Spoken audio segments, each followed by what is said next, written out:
welcome from around the nation and around the world. It's Weird Wednesday again on baloneybrain.com, and we're glad to have you with us. I'm Suburban Hobo. Call me Darrell House, and my partner, used toy, is John House. Good morning, John. Good morning. How are you today? I'm just in love with my life. Well, good. Have we got any kind of fun stuff today? I've got some pretty funny caca going on. How about you? Absolutely. I've got I stayed away from the ones that really bothered me, so I'm doing pretty well today. That's okay. I've got the naked people stories today. Well, I found one revisiting bestiality, and I was just like, no, can't do it. I just can't do it.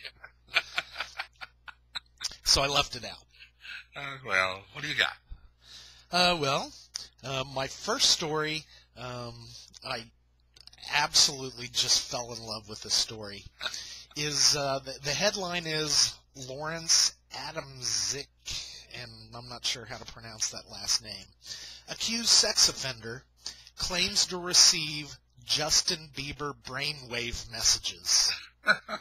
Apparently, this guy was a suspicious person at a high school swim meet, kind of lurking around, and the police were called, and he's questioned, and he says, well, I was on my way to the zoo to look for young boys when I received a brainwave message from Hollywood recording artist Justin Bieber. So actually, this makes perfect sense. Now we know why Justin Bieber is so popular. It's because he's sending brainwave messages to people, so it's explained. I get it.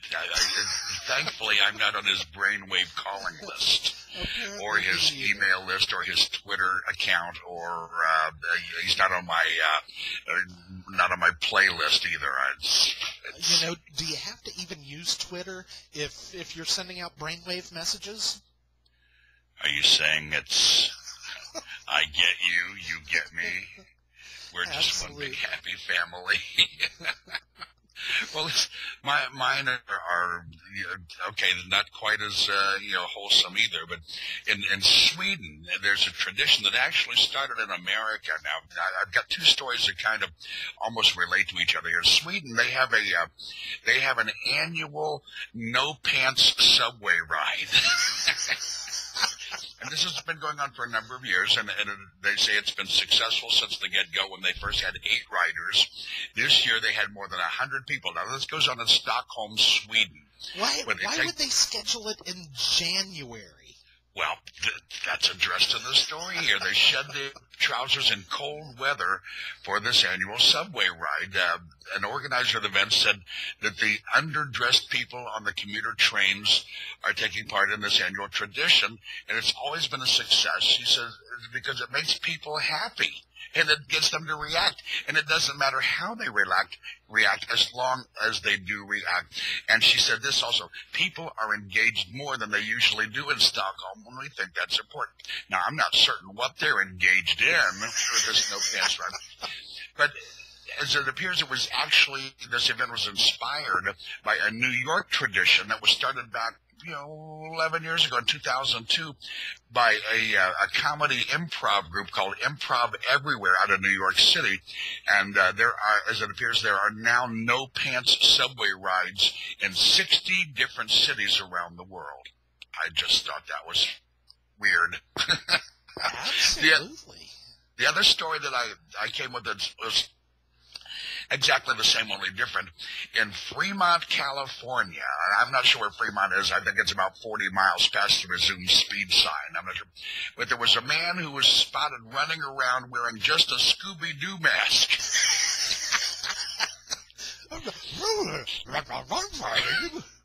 Can't make it up. He was apparently just trying to show off his new body. Police received complaints about this man who was running through the parking lot of the Lucky Supermarket about 4:30 in the morning.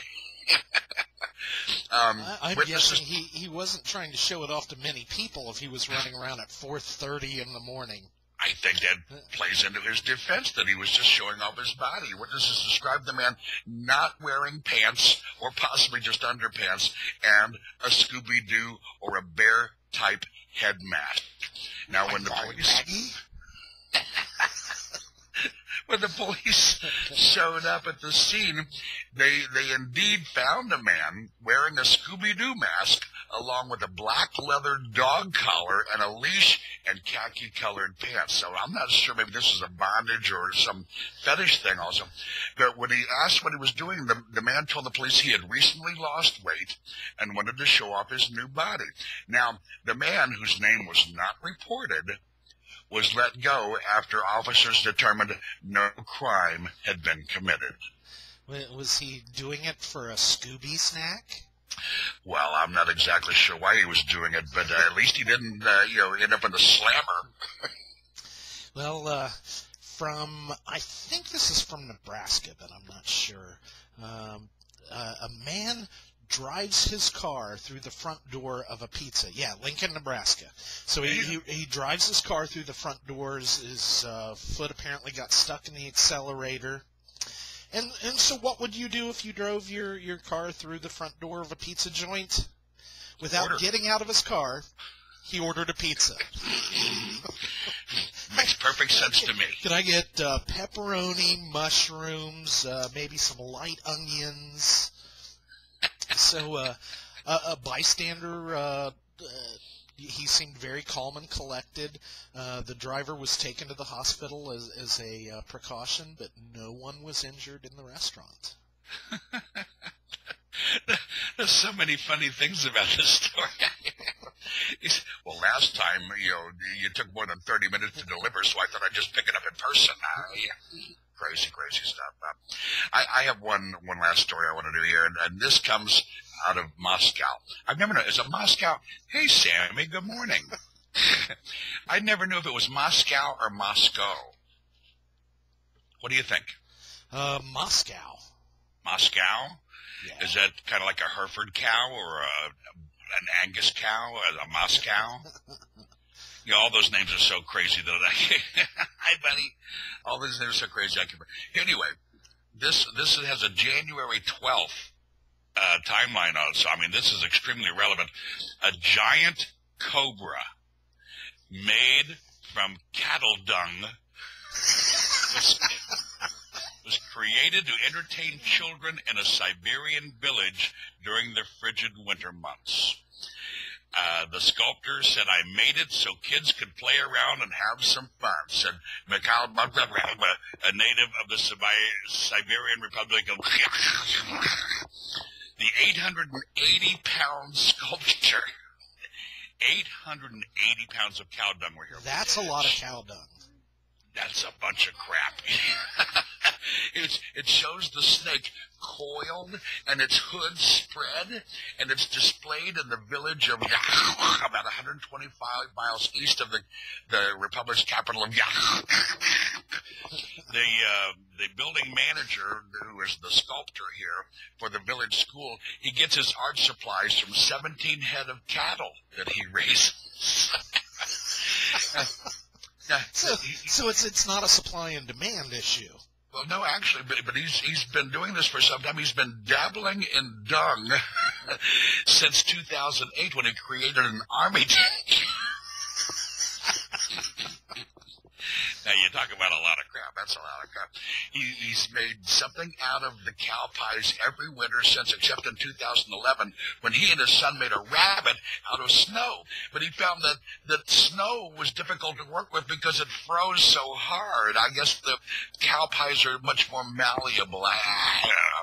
But he says it's a temporary installation because come spring, like every spring, he will recycle his creation into fertilizer for the crops. Well, you don't want this topic to be overdung.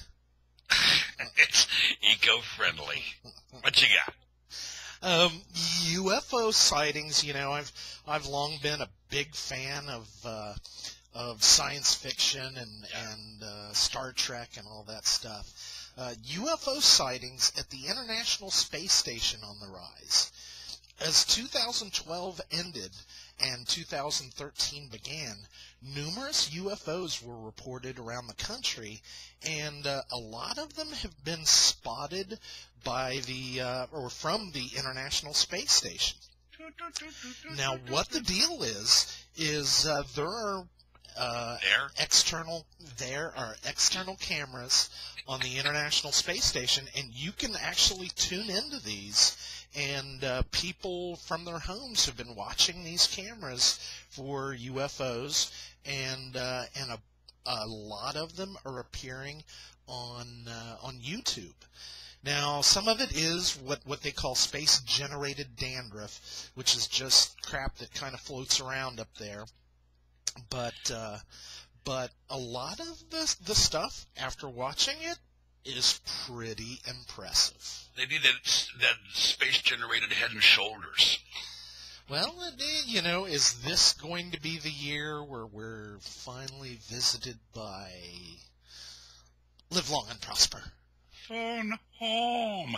Believe it or not, I almost had a UFO story that I was going to do today. There was something in Texas. They said there's some pictures that were taken down there, and they said they have not been doctored, and that they think that it was a 30-foot wide saucer-shaped object that they have pictures of down there. I just read that yesterday, but I passed on this flying saucer story. Very interesting. Well, that's all I've got for today. We would like to thank everybody for tuning in on Weird Wednesday. We would like to thank Sam for joining us today. Guest host. Absolutely. He's about there as often as Robin Roberts. I'm welcoming her back, too, by the way. I'm a Good Morning America fan. I'm glad Robin Roberts is feeling better, and I miss her terribly. I love her. Well, great. Well, we hope everybody will help spread the word and join us next week on baloneybrain.com for Weird Wednesday. Adios.